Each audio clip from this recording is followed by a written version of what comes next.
Hi, it's Josh Rubin with the Rubin team.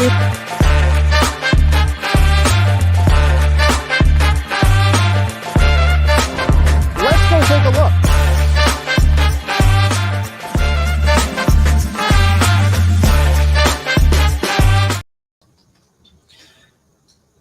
What's up, everybody? It's Josh Rubin here with the latest installment of the Rubin Special, coming to you live from New York City, joined by none other than Chris Flynn of the Agency in Aspen, Colorado. Chris, what's going on out there in Aspen? How you doing? We're into the off season and just enjoying a beautiful spring weather. Nice. You know, there was a record Colorado sale reported last week, and figured we'd start there. Over $100 million. This is the second time the same property has set a record. What are your thoughts surrounding that sale? I mean, it's amazing. I mean, between that sale and the week before, there was a sale for $77 million, and the week before that, one for $59 million. The bar has definitely continued to rise here in Aspen. I mean, it's an incredible property, incredible location. It was an off-market sale, but that we had all known about for a while. But yeah, it's continues to put Aspen on people's radar. That's for sure. You know, as we were chatting about a little while ago in the green room, we were out there about 6 weeks ago, and I was amazed at the prices. You know, these 1,300 square foot, 1,500 square foot condos, 3 beds, 2 baths in town, are asking $5 million. Is that right? And I'm sorry, you cut out there for a half a second, but what I was saying is that I was out there 6 weeks ago, and there are these 1,500 square foot plus or minus 3 bed, 2 bath condos, and they were asking like $5 million. Is that accurate? That is accurate. The core properties, you know, our kind of Red Mountain, which is where the $108 million sale just happened, you know, that's commands a premium, the West End, along with core properties. So our condo market, which is actually stalled a little bit because of the pricing that you noticed, you know, 4,000 plus a foot for you know, 1,500 square foot condo is pushing the limit a little bit for what you get. So yeah, we have noticed that inventory has increased slightly because of, you know, the pricing. But the premium properties like Red Mountain and everything's continue to move. Yeah. Now you're the managing broker of the agency office there in Aspen, right? Yes. And so how long have you been with the agency at this point? I joined the agency in January of 2020. My partners, Heather Sinclair and Lisa Hayden, opened it in December of 2019 and then invited me to be a managing partner and also employing broker January 22 or 2020. I'm sorry. Yeah. So, you know, about a year after they joined the agency, they brought you on, right? Yeah. I was with my previous company. I ran a boutique company that was unaffiliated for really 15 years. I had 5 partners, still great friends. We became Christie's International Real Estate. So I did that for about a year and got antsy, and I like being a majority owner. So got antsy, just personality trait. And again, Heather and Lisa opened the door for me to join them. Cool. Yeah. And I thought it was actually, timing wise, it was a little nerve wracking because obviously COVID hit. Right. And I was like, wow, real estate's going to tank. And that ended up not happening, and it went the other direction. So it's been a good run with the agency here. And, you know, I love the brand and the company and the opportunities that are ahead of us.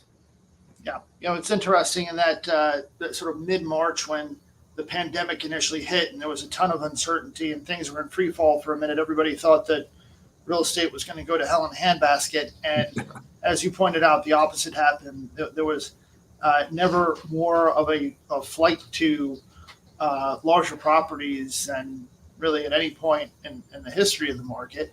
And a lot of those were for second homes. And so markets like Aspen actually they absolutely caught fire.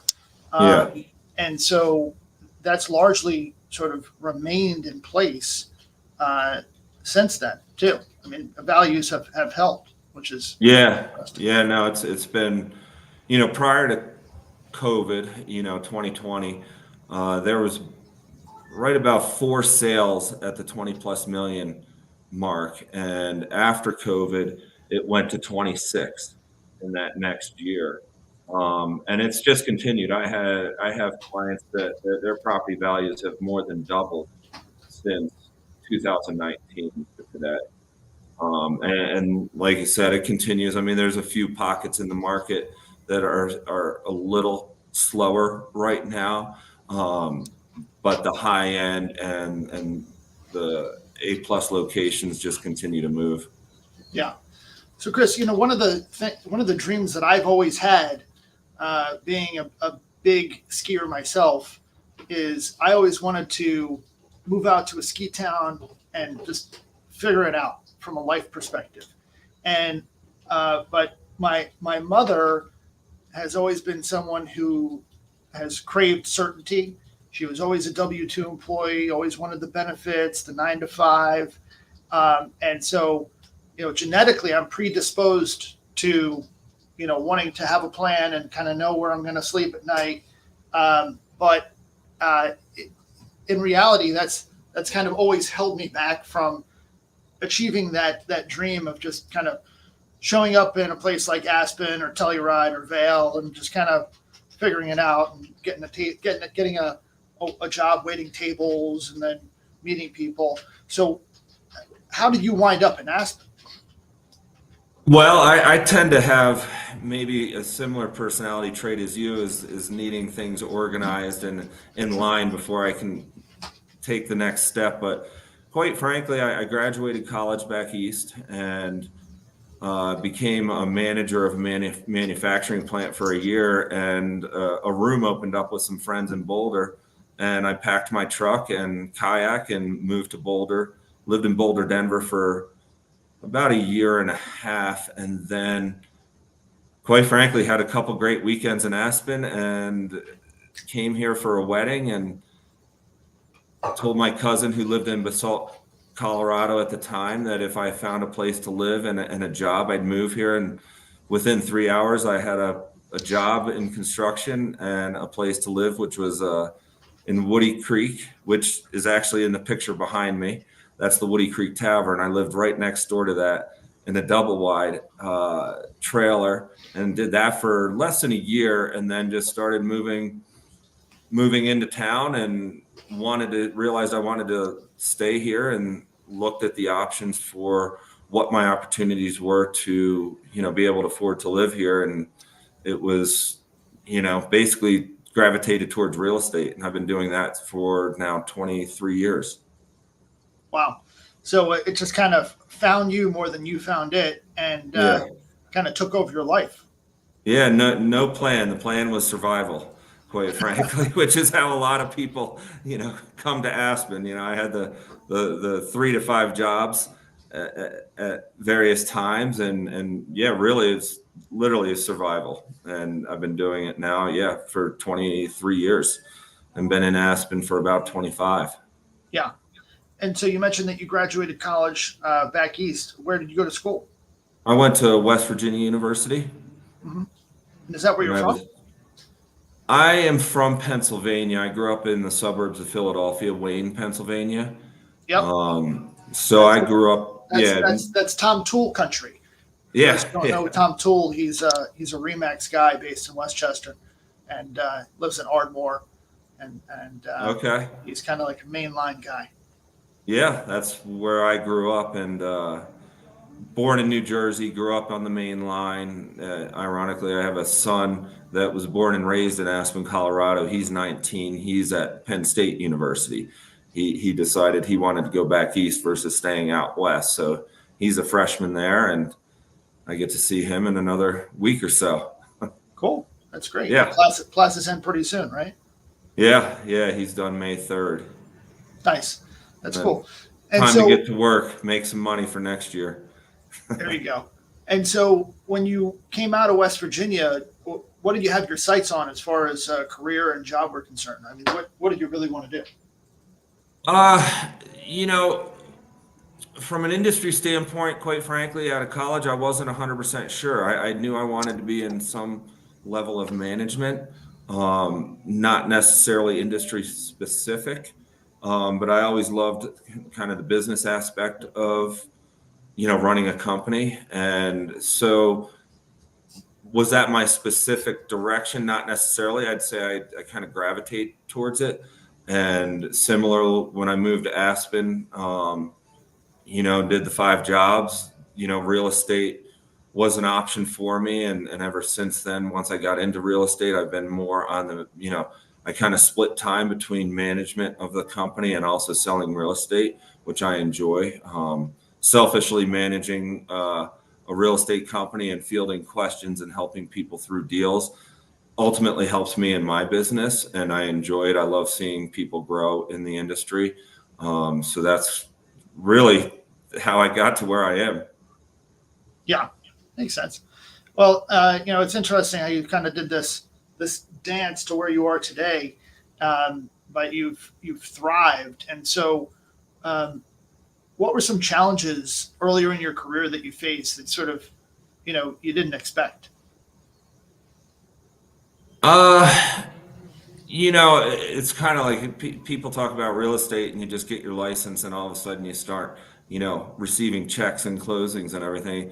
And I guess moving here and really not knowing anybody, and not having family connections here. I did have a cousin that was my one in, and I knew one other friend. That's the wedding I came to.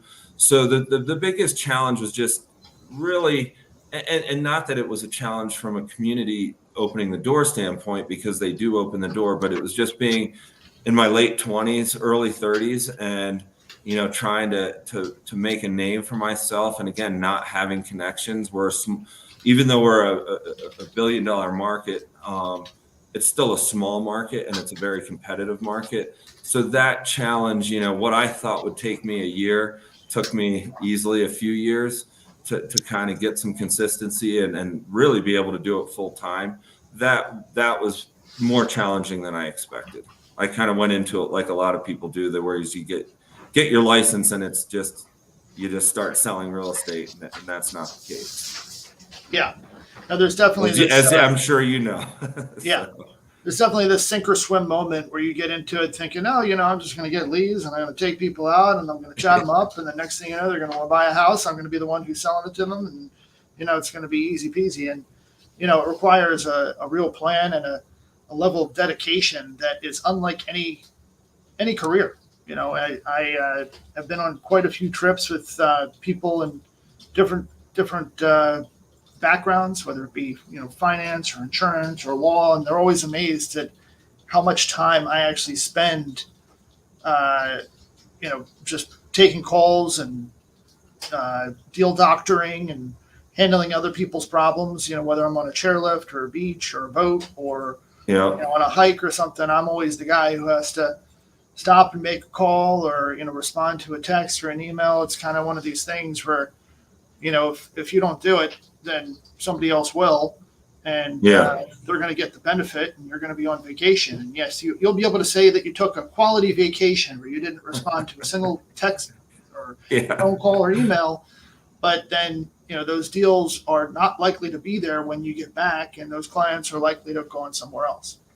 Yeah, absolutely. It's more than a full-time job, and as you we're talking about your vacation, I could picture my wife rolling her eyes as I'm on the phone or on the computer. And I'm saying, well, why do you think we're on vacation? So yeah, absolutely. I mean, a lot of our job is making sure other people are doing their jobs, quite frankly, to get the deals closed. Yeah. It's funny you mention that, because I often say that I'm only as good as my counterpart. So if I'm doing a deal representing a seller and the buyer's broker isn't really worth frankly, being in the business, well, then I'm only as good as the other guy, right? Yeah.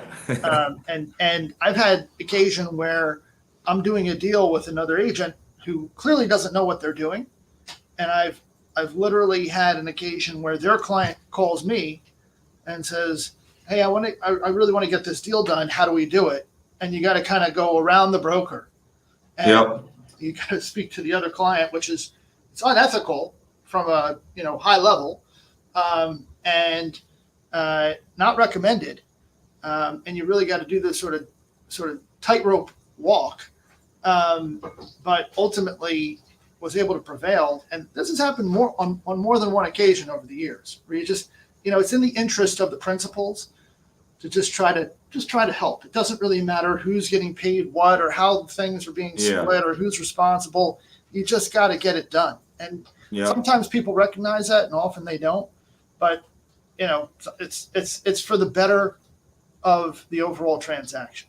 For everybody, including the broker that doesn't know what they're doing, and they just get they show up to the closing table and get paid, and everybody's happy, quite frankly. And a lot of times it streamlines it. It takes a few more steps out of the deal if that happens, even though it's unfortunate that it does happen. Yeah, I mean, look, it is what it is, and as long as we're doing things in the interest of our client, that's what's most important. Absolutely. On both sides of the deal. Yeah. What are some of the more interesting deals that you've done over the years that sort of stand out? Actually there's a few. There's a home that I had listed with a few partners that we sold for $23 million on the same day, just to kind of, I pride myself in working all levels of the market. On the same day, I closed a lot for $73,000. So I had a $23 million deal and a $73,000 deal in one day. And it's, obviously extreme, from a clientele standpoint, but I pride myself in being able to work all levels of the market. So I really enjoyed that day. I also, closed on a property that set the record at the time at $27 million and was a teardown.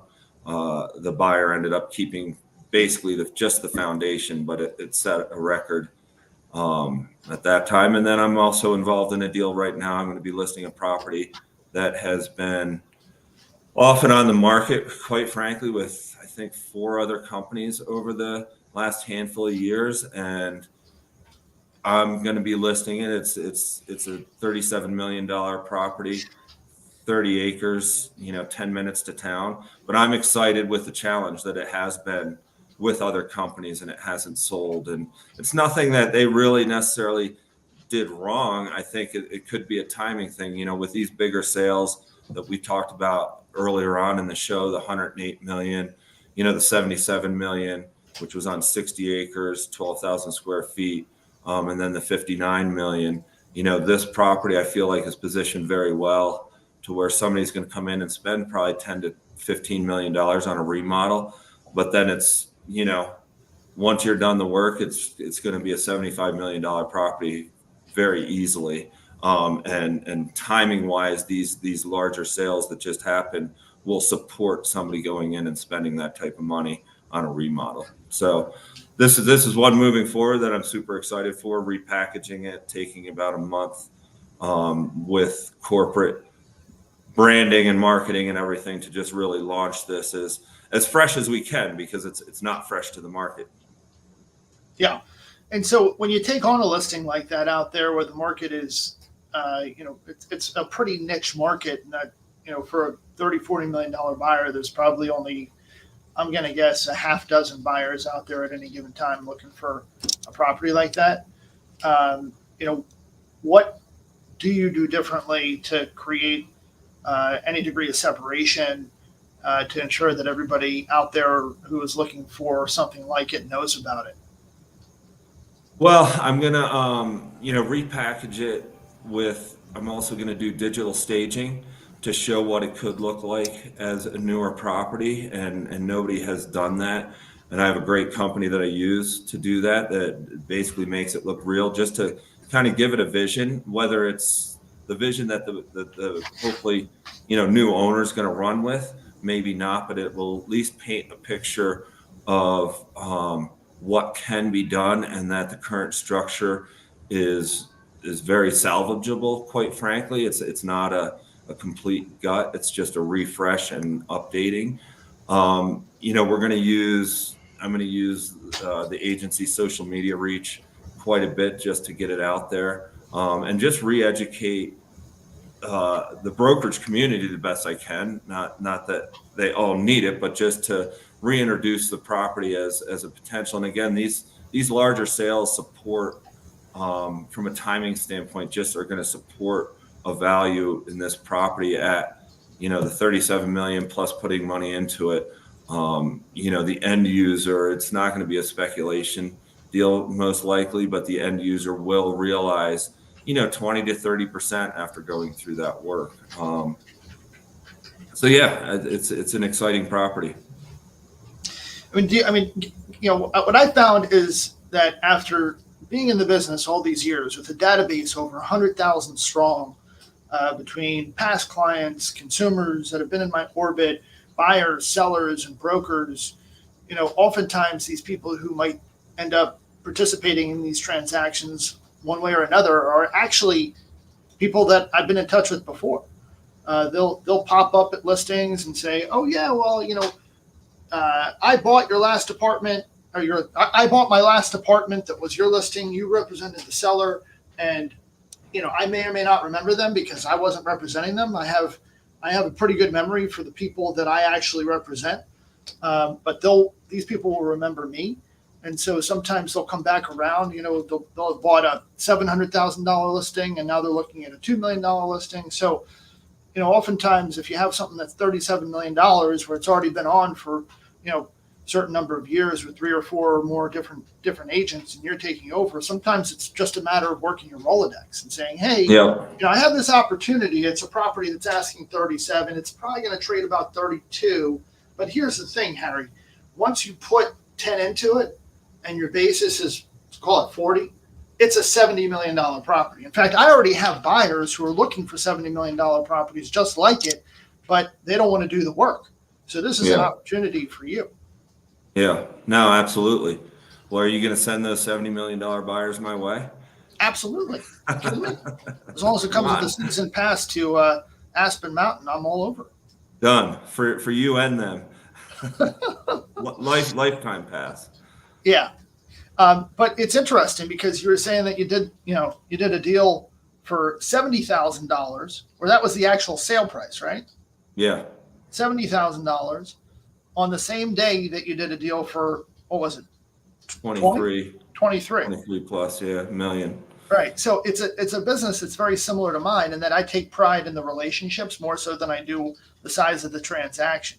Because if I can help you find an apartment for your son coming out of school that's like a studio or 1 bedroom, well, that's the beginning of their adult independent experience. So if I do a great job for them and you, then you're both likely to remember me. And as they progress and grow in the city and become more successful, then they're likely to go on and do larger transactions with us down the line. So I'm sure that the same can be said for the $70,000 transaction.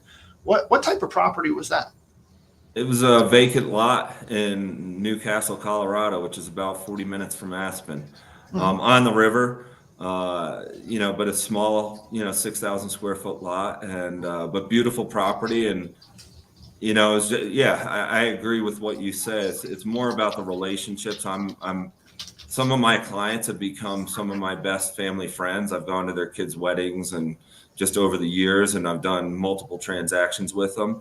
And it's not about the dollar amount. It's just about doing my job properly, the best I can professionally, growing those relationships.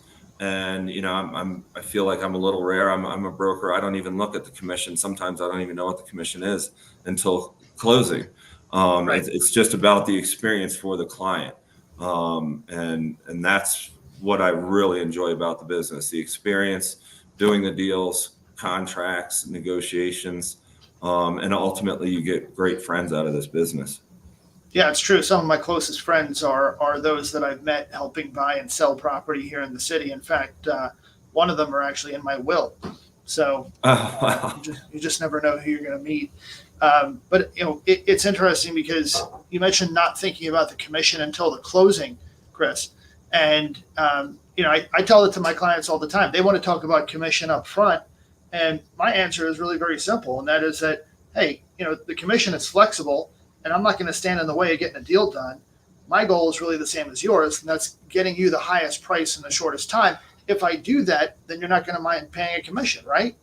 Yeah. Of course they agree, and at the closing, then we figure out what the commission is. And I did a pretty large deal a few years ago where I was helping one of the more prominent churches here in New York City relocate their rectory. And we showed it and showed it and showed it over the course of a year. This was a building, by the way, which is one of the more prominent co-ops on Park Avenue on the Upper East Side. In fact, it's so prominent that they don't permit any financing whatsoever. So when you show up to buy their apartments for 5, 10, 20 or more $1 million, you cannot finance any portion of the purchase. You just have to show up with cash in hand. Not only that, but you need a multiple of about 2 times the purchase price, what we call post-closing liquidity, which are your assets free of any debt after you put the cash down. So easier said than done. Over the course of a year, we had a few people come and see the apartment. It needed to be completely gut renovated. And we had one person come back for a second look. Fortunately, the state, New York State, changed laws regarding closing costs in April of 2019. And they said anyone who is both in contract and closed by June 30th would fall under the lower closing cost threshold. But anyone who doesn't close by June 30th would fall under the new laws. And in some cases, the mansion tax, which historically has been 1% on any amount of $1 million or more, was going to go up to as much as 3.5% if you were purchasing a property that was like $10 million or more. So it's going to go from what is like $100,000 to $350,000. So Wow. So And is that in place now? The 3.5%? That is in place now. Yeah, it ladders up, so it goes from 1% at $1 million all the way up to 3.5% if I think you're at $5 or $10 million and up. So it's a laddered structure, and they also increase the transfer tax by about 20 basis points as well. So made it more expensive, and the mansion tax is typically paid by the buyer, and the New York City and state transfer taxes are paid by the seller. But what that did was it pushed these particular buyers off of the fence and put them into decision-making mode. So they shifted gears very quickly from information gathering, research phase to decision phase virtually overnight. And this was a case of the buyer's broker being slightly older. And as a result, they had quite literally some memory issues. So here they were still participating in a professional arena, but they literally would not remember a discussion that we had 2 days ago. So it was doubly challenging. It's back to you just doing both sides of the deal. Well, trying, but I was not in touch with the buyers in this case, and I didn't have a way to reach out to them in any direct way that would have been kosher. I would have had to do some research and sending them an email, which I didn't want to do. So in any case, we wound up figuring out a way to, take a little bit here and take a little bit there in order to bridge the gap and come together. And we were able to get the transaction done. But, we were talking about commission, and, everybody had to chip in. That's, and we got a deal done that was just about $10 million because everybody was willing to, bridge the gap. And we got it done about 10 days prior to the June 30th deadline, which I was surprised by because it was a complete roll of the dice when you put a deal before these co-ops and managing agents, and the whole thing could just be bogged down by somebody in the property manager's office not knowing what they're doing or not caring and sitting on things longer than they should. But that was probably the most efficient transaction I've ever done in a co-op. And everybody needs a little bit of luck once in a while, and we had it on that one. Yeah, and it sounds like if everybody pitched in, everybody was, wanted it to happen, which is, what we should all do, Yeah. A good deal is when not one specific person is the clear winner. It's when everybody gives a little and everybody wins. Yep, absolutely. Have you had any sort of surprising moments, some unexpected things show up in the course of a showing or a listing, or any closings that you can share?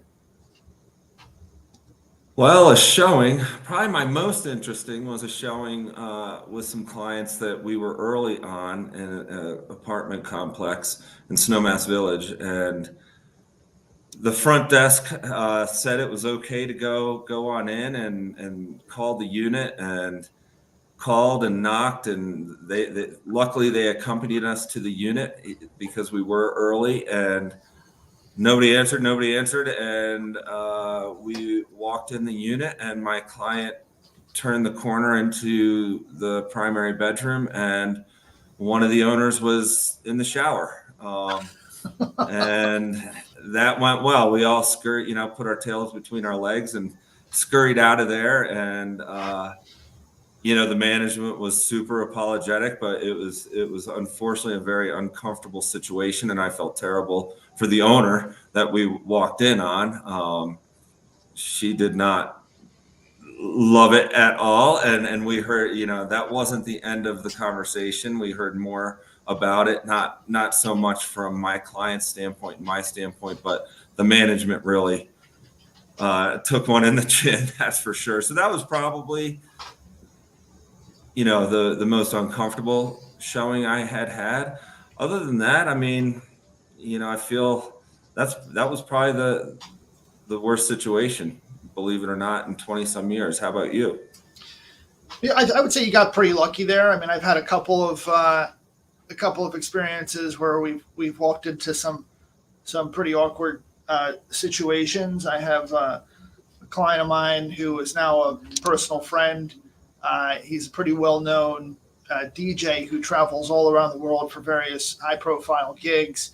And I actually ran into him in a record shop in the East Village. And at the time, he didn't know me, and he wasn't actively looking to sell his apartment. But a lot of people know that I DJ and collect records. And so I was in a record store one day downtown Manhattan, and I look up, and there's my client, and who will go nameless for the purposes of this story. And we got talking, and it turned out that he was starting to think about selling his place. And so he took my card and he called me up a couple days later. We wound up listing it. And in the course of showing, he was away in Japan on a gig. And as far as our calendars are concerned, he's away. So we were showing the apartment. We go over there one afternoon to show it. We walk in, turn the corner, and he's in bed with his wife making love. And hey, I'm sorry, as you were. And we turned around just as you did, with our tails between our legs. And he said, so from that point forward, we always give people the heads up as to when we're showing and where we're showing, just to make sure that they're in the loop and we're not going to run into anything like that. We also had a situation a few years back where we ran into we showed this apartment where the couple weren't using it, and they were living in Bucks County out in Pennsylvania, so they weren't there. And we went to show the apartment and walked into their daughter having just taken a shower, literally coming out of the bathroom completely naked. Didn't expect us. We didn't know that the daughter was there. We were both like, at the same time. We both had this moment, and I was just like, get me out of here. And, we apologized. And, but these are all learning lessons, right? So we can correct our practice going forward and make sure that everybody's in the loop and knows when we're going to be there, so that there's no surprises. Yeah, Yeah, no, it's funny. Luckily, I mean, in your career and my career, there's only a few situations, so not terrible, but like you said, learning lessons. Yeah, we had another one a few years ago where I think it was like the summer of 2020, just coming out of the reopening, and this guy had relocated to Spain, and he had a tenant in this apartment who was sort of bundling all of his mail and sending it across every month. So he got one of my postcards that I'm known for, and he said, "Yeah, I'm thinking about going to sell the apartment. Can you stop by and check it out?" And so I did, and he agreed with all of my advice and suggestions, including pricing and staging. And so the stager said, "Oh, the apartment needs to be cleaned. I have somebody who can clean the apartment for you." He said, "Okay, great." So the woman goes in there one day and cleans the apartment, and the next day we're supposed to be taking pictures.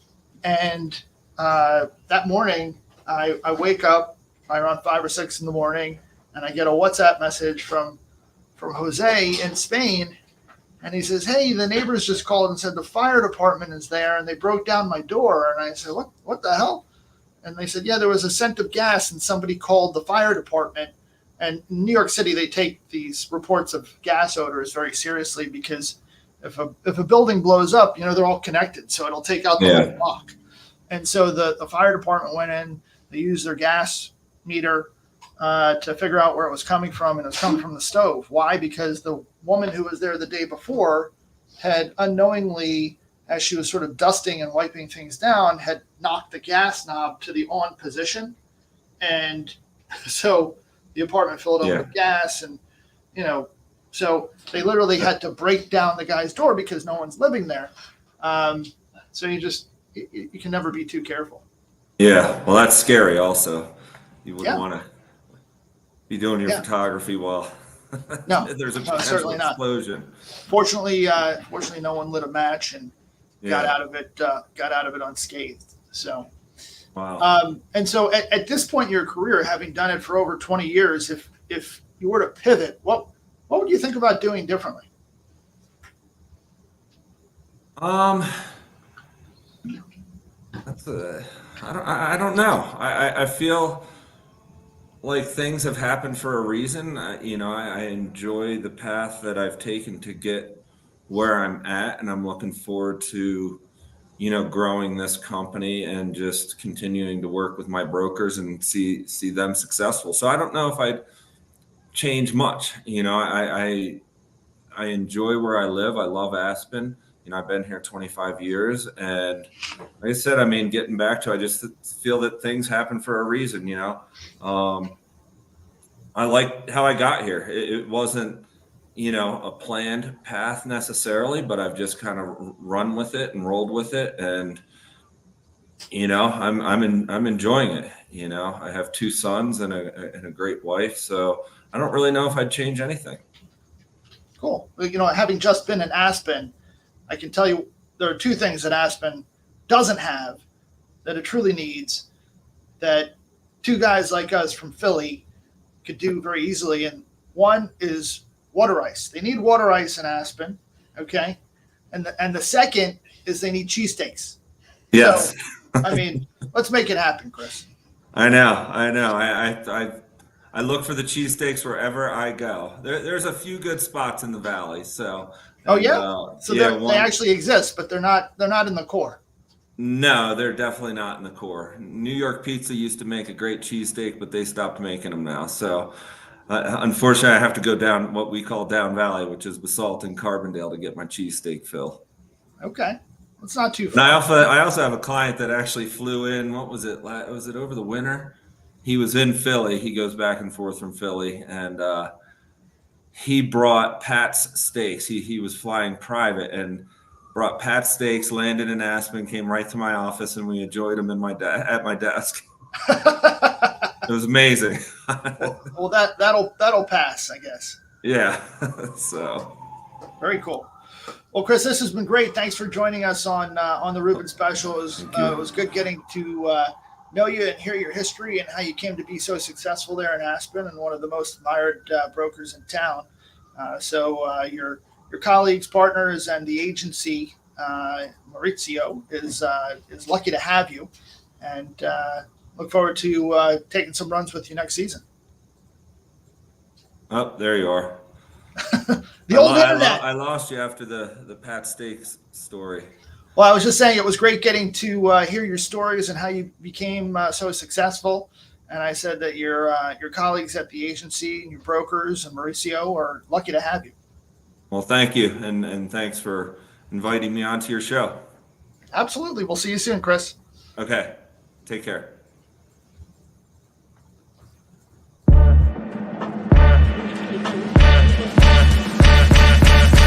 Hi, it's Josh Rubin with the Rubin team.